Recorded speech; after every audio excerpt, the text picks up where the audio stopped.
గురుచరిత్ర పారాయణం శ్రీ గురుచరిత్ర అధ్యాయం 44. ఓం శ్రీ గణేశాయ నమః. శ్రీ సరస్వత్యై నమః. శ్రీ గురుభ్యో నమః. ప్రస్తావన. సత్కథా శ్రవణానికి సద్గురు సేవా వృత్తాంతాలు శ్రేష్టతరములు.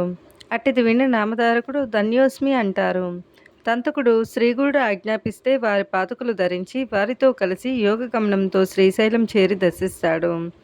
త్వష్టను గురుపుత్రుడు కోరినది అట్టి స్థితి అనే పాదుకలు పొందమనే.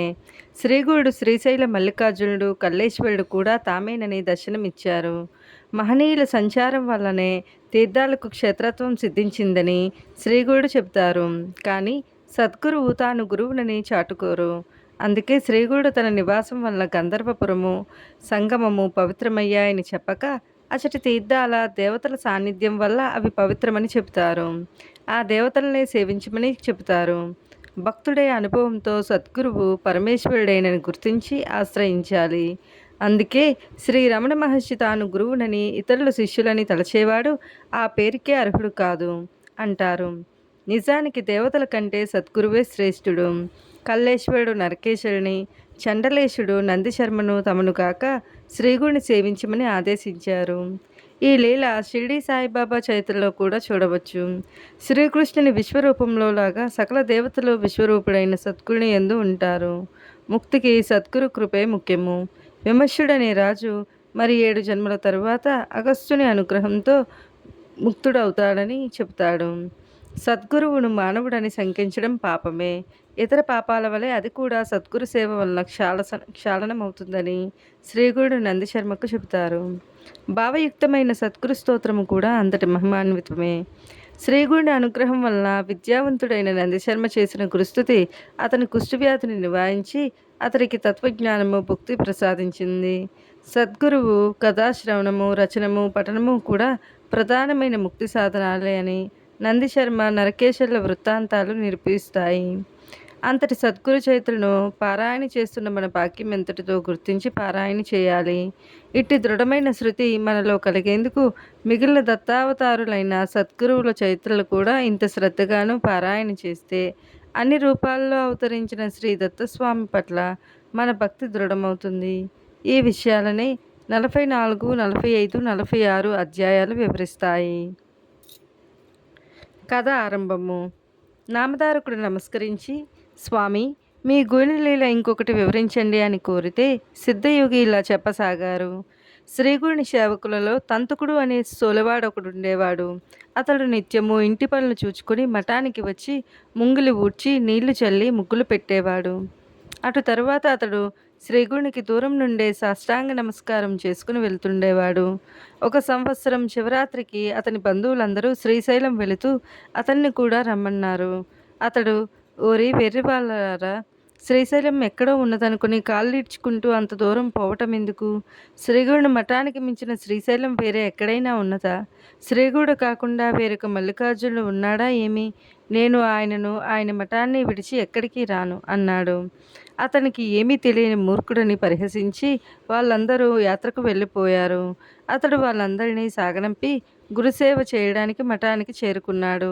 స్వామి అతనిని పలకరించి, నాయన, మీ వాళ్ళందరూ శ్రీశైలం యాత్రకు పోతుంటే నీ ఒక్కడివే వెళ్లకుండా ఉండిపోయావేమి అని అడిగారు. తంతకుడు చేతులు కట్టుకొని, మహాత్మా, మా వాళ్ళ అందరూ మూర్ఖత్వం వల్ల ఆ క్షేత్రంలో ఉన్న ఒక రాయిని చూడడానికి వెళ్ళారు, కానీ మీ పాదాలలోనే క్షేత్రం ఉన్నది అని చెప్పి నమస్కరించి తన నిత్య సేవకు ఉపక్రమించాడు. తరువాత శివరాత్రి వచ్చింది.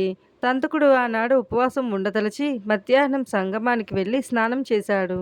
తరువాత అక్కడ అనుష్ఠానానికి వచ్చి శ్రీగురునికి నమస్కరించి ఒక ప్రక్కగా ఆయన వద్ద కూర్చున్నాడు. కొద్దిసేపటికి స్వామికి అతనిపై దయ కలిగి, ఏమిరా, మీ ఇంట్లో అందరూ మల్లికార్జున స్వామి దర్శనానికి శ్రీశైలం వెళ్ళడం వల్ల ఇంట్లో పాపం నీ ఒక్కడివే ఉన్నావు కాబోలు. నీ విధి వరకు ఎప్పుడైనా శ్రీశైలం దర్శించావా లేదా అన్నారు. తంతకుడు, స్వామి, ఏలిన వారి పాదాలు తప్ప నేను ఇంకేమీ ఎరుగను. తీర్థయాత్రలన్నీ నాకు మీ పాదసేవలోనే ఉన్నాయి అని దృఢమైన విశ్వాసంతో బదులు చెప్పాడు. ఈరోజు అక్కడ బ్రహ్మాండమైన ఉత్సవం జరుగుతున్నది. నీవెప్పుడూ చూడలేదు కదా, నీవు కూడా వెళ్తే బాగుండేది అన్నారు శ్రీగురుడు. అతడు, స్వామి, నాకు దాని మీద అంత ప్రీతి లేదు. అయినా మీరు అంతగా చెబుతున్నారు గనుక ఎప్పుడైనా మీరు చూపిస్తే చూడాలని ఉన్నది అన్నాడు. శ్రీగురుడు అతని మనోనిశ్చయానికి అబ్బురపడి అతన్ని ప్రేమగా దగ్గరకు పిలిపించి, నీవే మా నిజమైన భక్తుడవు కనుక నీకిప్పుడే శ్రీశైల దర్శనం లభిస్తుంది. నీవు ఈ మా పాదుకలు గట్టిగా పట్టుకొని కన్నులు మూసుకో అని ఆదేశించారు. అతడు చిత్తమని అలానే చేశాడు. అప్పుడు శ్రీగురుడు అతనిని క్షణకాలంలో శ్రీశైలంలోని పాతాళగంగ ఒడ్డుకు చేర్చి అతనికి కళ్ళు తెరవమని చెప్పారు. అతడికి ఆ క్షణకాలం నిద్ర తూగినట్లయింది. అతడు కళ్ళు తెరిచి చుట్టూ చూచి మొదట భయపడ్డాడు. శ్రీగురుడు నవ్వుతూ, భయపడతావెందుకు? అదే శ్రీశైలం. నీవు వెంటనే క్షారము, స్నానము మొదలగునవి పూర్తి చేసుకుని శ్రీ మల్లికార్జున స్వామిని దర్శించుకునిరా పో అని హెచ్చరించారు. తంతకుడు శ్రీగురునికి నమస్కరించి ఆయన చెప్పినవన్నీ పూర్తి చేసుకుని మల్లికార్జునుడి దర్శనానికి వెళ్తూ ఉండగా దారిలో ఒకచోట అతని బంధువులు ఎదురయ్యారు. వాళ్ళు అతనిని చూచి ఆశ్చర్యపడి, ఏమయ్యా, నీకు ఆ స్వామి సేవ తప్ప మరే యాత్రలు అక్కర్లేదన్నవాడివి మళ్ళీ మా వెనుకనే ఈ క్షేత్రానికి వచ్చావేమి అని ఎగతాళి చేశారు. వారితో తంతుకుడు, నేను నిజం చెబుతున్నాను. ఇంతకు కొద్ది ముందే సంగమంలో స్నానం చేశాను. కానీ శ్రీగురుడు ఇంతలో నన్ను ఇక్కడికి తీసుకువచ్చారు. అంతేగాని నాకేమీ తెలియదు అన్నాడు. కానీ అతని మాటలు ఎవరూ నమ్మలేదు. వీడు మనకు కనిపించకుండా మన వెనుకనే వచ్చి ఉండాలి అనుకున్నారు. తంతకుడు అదేమీ పట్టించుకోక గంధము, పువ్వులు, అక్షింతలు, బిల్వదళాలు తీసుకుని లింగార్చనకు వెళ్ళాడు. కానీ అక్కడ అతనికి మల్లికార్జున లింగానికి బదులు ఆ స్థానంలో శ్రీగురుడు దర్శనమిచ్చారు. అతడి భక్తులు అర్చిస్తున్న పూజలన్నీ ఆయనకే చెందుతున్నట్లు అతడికి దర్శనమైంది. అతడు మొదట ఒక క్షణకాలం ఆశ్చర్యచకితుడయ్యాడు. కానీ మరలా అంతలో తెలివి తెచ్చుకొని శ్రీగురుడు సాక్షాత్తు శంకరుడే కదా అని సమాధానపడ్డాడు. తరువాత మల్లికార్జునకి పూజ చేసుకుని పొంగిపొర్లుతున్న సంతోషంతో పాతాళగంగ వద్దకు చేరాడు. శ్రీగురుడు అక్కడ యథాపూర్వమే కనిపించి, నీవింకా కొంతసేపు ఇక్కడ ఉండి మీ వాళ్ళతో కలిసి వస్తావా, లేక మాతో వస్తావా అని అడిగారు. తంతకుడు, మహాత్మా, నేడొక గొప్ప విచిత్రం చూచి వచ్చాను. లింగార్చనకని దేవాలయానికి వెళ్ళినప్పుడు నాకక్కడ శివలింగంలో మీరే ఉండి అందరూ చేసే పూజలన్నీ అందుకున్నట్లు దర్శనమైంది. తలక్రింద కొండను ఉంచుకుని గులకరాళ్ళ కోసం చుట్టూ గాలించే వారిలాగా దగ్గర ఉన్న మిమ్మల్ని విడిచి వీళ్ళంతా ఇంత దూరం ఎందుకు వస్తున్నారో నాకు తెలియటం లేదు. మీరు మానవాకృతిలో అవతరించిన పరమేశ్వరులు అయినప్పటికీ నివురుగప్పిన నిప్పులా మీ మహిమ అందరకు గోచరించటం లేదు. అది తెలిసాక మిమ్మల్ని విడిచి నేను ఇక చేసేది ఏమున్నది? మీ పాదాల వద్ద పడి ఉన్న నన్ను ఇక్కడికి ఎందుకు తీసుకువచ్చారో నాకు అర్థం కావటం లేదు అన్నాడు. స్వామి, నాయన, ఎందుకు అలా కాదు. విశ్వమంతటా వ్యాపించి పరమేశ్వరుడు ఒక్కడే ఉన్నప్పటికీ ఆయన సన్నిధిని అనుభవించడానికి స్థానమహిమ భక్తులకు ఎంతో ఉపకరిస్తుంది అన్నారు. అప్పుడు ఆ భక్తుడు దాన్ని వివరించమని కోరగా శ్రీగురుడు ఇలా చెప్పారు. నాయన, మహాశివరాత్రి నాడు ఈ క్షేత్రంలో ఎంతో మహిమ ఉంటుంది. పూర్వం కిరాత దేశంలో పరాక్రమశాలి, బుద్ధిమంతుడు అయిన విమర్శనుడనే రాజు పరిపాలిస్తూ ఉండేవాడు. అతడు ఈశ్వర భక్తుడే కానీ యుక్తాయుక్త విచక్షణ లేకుండా ఇంద్రియ సుఖాలు అనుభవిస్తూ పరస్త్రీ లంపటుడుగా ఉండేవాడు. కానీ మరొక వంక నిత్యము శ్రద్ధగా లింగార్చన చేసి నృత్య గీతాలతో విధిగా శివుని సేవించేవాడు. అతని భార్య కుముద్వతి మహాగుణవంతురాలు. ఆమె ఒకరోజు అతనితో, ప్రాణనాథ, మీకు కోపం రాదంటే ఒక మాట అడుగుతాను, చెప్పండి. ఆహార విహారాదులలో ఎట్టి నియమము పాటించని మీకు ఇంత నిశ్చలమైన ఈశ్వర భక్తి ఎలా సాధ్యమైంది అని అడిగింది. రాజు నవ్వి ఇలా చెప్పారు. ప్రేయసి, నా పూర్వజన్మ వృత్తాంతం చెబితే గాని నీకు ఈ సందేహం తీరదు. వెనుకటి జన్మలో నేను ఒక గొల్లవాణి వాకిట్లో కుక్కగా జన్మించాను. అప్పుడు ఒక మాఘమాసంలో మహాశివరాత్రి నాడు ఊళ్ళోని జనమంతా దైవ దర్శనానికి అచ్చటి శివాలయానికి వెళ్ళారు.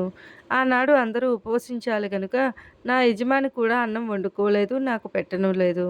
అందువల్ల అందరితో పాటు నేను కూడా ఉపవాసం ఉండవలసి వచ్చినది. ఆనాడు ప్రదోష సమయంలో ఆ ఇంటి వారందరూ శివాలయానికి వెళ్తుంటే నేను కూడా తోక ఆడించుకుంటూ దారిలో పులిస్తరలాకుల కోసం వెతుక్కుంటూ వారి వెంటనే వెళ్ళాను. గ్రామస్తులందరూ తలొక దివిటి చేత పట్టుకుని శివనామ సంకీర్తనం చేస్తూ ఆలయానికి ప్రదక్షిణ చేస్తున్నారు. నేను ఆకలికి ఓర్వలేక తినడానికి ఏమైనా దొరుకుతుందన్న ఆశతో ఆ గుడిలోనికి ప్రవేశించి అన్ని మూలలా తిరుగుతున్నాను. నేను లోపలికి చూచేసరికి అచ్చటి శివలింగం నా కంట పడింది. ఇంతలో పూజ చేస్తున్న అర్చకులు నన్ను చూచి కుక్కను కొట్టండి అని కేకలు వేశారు. నేను పారిపోవాలని చూచాను, కానీ సింహద్వారం దగ్గర సందు లేకుండా జనం మొగడంతో నాకు దారి చిక్కలేదు. కొందరు కర్రల చేత పట్టుకుని తరుముతూ ఉంటే నేను వారి బారి నుండి తప్పించుకోవాలని 3 సార్లు ఆలయం చుట్టూ పరిగెత్తాను. చివరికి అచ్చటి జనం నన్ను బలంగా బాదటంతో నేను ద్వారం వద్ద పడిపోయి ప్రాణం విడిచాను. ఈ రీతిన నేను తెలియకనే ఉపవాసం ఉండి శివపూజ దర్శించి ప్రదక్షిణలు చేసిన పుణ్యం ఆర్జించాను. ఆలయ ద్వారం వద్ద నిలిచిన వారి చేతిలోని దివిటీలను దర్శించి శివుని సన్నిధిలో ప్రాణం విడిచాను. అందువల్లనే నాకిప్పుడు ఇంత మాత్రమైన జ్ఞానము, రాజ్యము లభించాయి. అయినప్పటికీ నాటి కుక్క బుద్ధి మాత్రం నన్ను ఇంకా వదలలేదు. అందుకే నేను ఇప్పటికీ నా నడవడి తప్పు అని తెలిసినా మార్చుకోలేకున్నాను. కుముద్వతి ఆ వృత్తాంతం విని ఆశ్చర్యపడి అతని పాదాలకు నమస్కరించి, ప్రాణనాథ, శివానుగ్రహం వల్ల మీరు సర్వజ్ఞులయ్యారు. దయతో నా వెనుకటి జన్మల గురించి తెలపండి అని వేడుకున్నది. విమర్శనుడు నవ్వి, ప్రేయసి, పూర్వం శ్రీశైలంలో నీవొక పావురంగా ఉన్నావు. నీవొకరోజు అడవిలో మాంసం ముక్కును కరుచుకుని పోతుండగా ఒక్కడేగా దాన్ని లాక్కోదలిచి నిన్ను తరిమింది. నీవు ప్రాణభీతితో మల్లికార్జున ఆలయ గోపురం చుట్టూ ఎగిరావు. చివరికి అది నిన్ను చంపి మాంసం ముక్కను ఎత్తుకుపోయింది. ఆనాడు నీవు ఆలయానికి ప్రదక్షిణ చేసి ఆ క్షేత్రంలో మరణించడం వల్ల నీవు ఈనాడు రాణిగా జన్మించావు అని చెప్పాడు. నాటి నుండి ఆమె మరింత భక్తితో శివుని పూజించగలనని చెప్పి, నాదా, ముందు జన్మల్లో మనకేమి జరుగుతున్నదో కూడా సెలవియ్యండి అని కోరింది. అప్పుడు రాజు ఇలా చెప్పాడు, సఖీ, నేను సింధు దేశంలో రాజకుమారుడిగా జన్మిస్తాను. నీవు సంజయ్ దేశ రాజకుమార్తెగా జన్మించి నా భార్యవవుతావు. ఆపై జన్మలో నేను సౌరాష్ట్ర దేశానికి రాజునవుతాను. నీవు కళింగ రాజకుమార్తెవై నా రాణివవుతావు.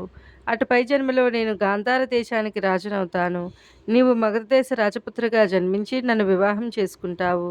ఆ తరువాత జన్మలో నేను అవంతి రాజకుమారుడిగా జన్మించినప్పుడు నీవు దశారణ దేశంలో రాజకుమార్తెగా జన్మించి నా పట్టమహిషి అవుతావు. అటు తరువాత జన్మలో నేను అనంతుడననే రాజుగా జన్మిస్తాను. నీవు యయాతి వంశంలో జన్మించి నా రాణివవుతావు. ఆ పైన నేను పాండ్యదేశంలో పద్మవర్ణుడనే రాజుగా జన్మిస్తాను. అప్పుడు నీవు విదర్భ దేశంలో సుమతి అనే రాజకుమార్తెగా స్వయంవరంలో నన్ను వివాహం ఆడతావు. అప్పుడు నేను సర్వశాస్త్రాలు నేర్చి దేవతలను, బ్రాహ్మణులను పూజిస్తూ దాన ధర్మాలు చేసి చివరికి వృద్ధాప్యంలో అగస్త్య మహర్షి వలన సన్యాసాశ్రమం తీసుకుని మరణించాక నీతో కలిసి జన్మరాహిత్యం పొందుతాను. ఇంతటికీ కారణం శ్రీశైల మల్లికార్జున అనుగ్రహమే. కనుక మనం శ్రీశైలం దర్శించి వద్దాము అని చెప్పి కుముద్వతితో కలిసి యాత్ర చేసి వచ్చాడు. కనుక తంతుక తెలియకనే ఈ క్షేత్రంలో చేసిన ప్రదక్షిణ వల్ల ఒక పావురానికి రాణి పదవి, తర్వాత మోక్షము కలిగాయి. నీకిప్పుడు ఈ సంగతి తెలిసింది కనుక నేటి నుండి నీవు నిరంతరము ఈశ్వరుని ఆరాధించు. గంధర్వ నగరంలో ఈ మల్లికార్జునతో సమానమైన మహిమగల కల్లేశ్వరుడు ఉన్నారు. నీవు నిత్యము ఆయన్ని ఆరాధించు అని చెప్పారు. తంతకుడు, స్వామి, మీరెందుకు ఇలా చెబుతున్నారో నాకు తెలియడం లేదు. మల్లికార్జున స్థానంలో నాకు దర్శనమిచ్చింది మీరే కదా. సర్వవ్యాపకులు, పరంజ్యోతి స్వరూపులు అయిన మీ పాదాలను ఆశ్రయించిన నన్ను వేరుగా శివార్చన చేయమంటారేమిటి?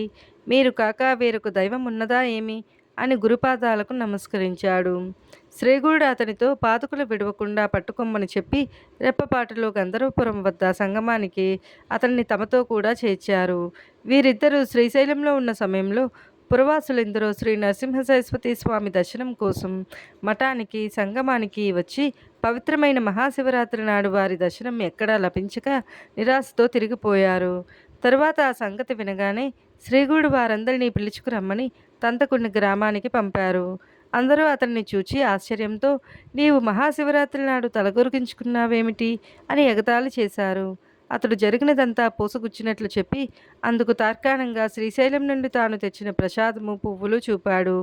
వాళ్ళు అది నమ్మలేక, ఈరోజు మధ్యాహ్నం కూడా నిన్ను మీ ఇంటి దగ్గర చూచాము. నీవు చెప్పేది నిజం కాదు. ఈ పువ్వులు ఇంకెక్కడవో తెచ్చావులేపో అన్నారు. అప్పుడు అతడు తనకు రెప్పపాటులో శ్రీగురుడు శ్రీశైలం తీసుకువెళ్ళి వచ్చిన సంగతి చెప్పి, ఇప్పుడు స్వామి సంగమ తీరంలో ఉన్నారు, మిమ్మల్ని పిలుచుకురమ్మన్నారు, కావాలంటే వారినే అడగండి అని చెప్పాడు. శ్రీగురుడి మహత్యం మెరిగిన భక్తులు నమ్మారు. వెంటనే అందరూ శ్రీగుడిని దర్శించి ఆ రూపంలో తమకు కూడా మల్లికార్జునుడే దర్శనమిచ్చారని స్తుతించారు. తరువాత 15 రోజులకు శ్రీశైల యాత్రకు వెళ్ళిన పురవాసులు తిరిగి వచ్చి ఆ క్షేత్రంలో తాము తంతకుడిని చూచామని, అంతవరకు అతని మాటలు నమ్మని వారు కూడా తంతకుడు చెప్పినది వాస్తవమని తెలుసుకున్నారు. తంతకుడు యావజ్జీవము స్వామిని సేవించి చివరకు ముక్తి పొందాడు. శ్రీగుడి మహత్యం ఎంతని చెప్పగలము. శ్రీదత్తాయ గురవే నమః. శ్రీ శ్రీపాద శ్రీ వల్లభాయ నమః. శ్రీ నరసింహ సరస్వత్యై నమః. గురుచరిత్ర పారాయణం అధ్యాయం 44 సమాప్తం.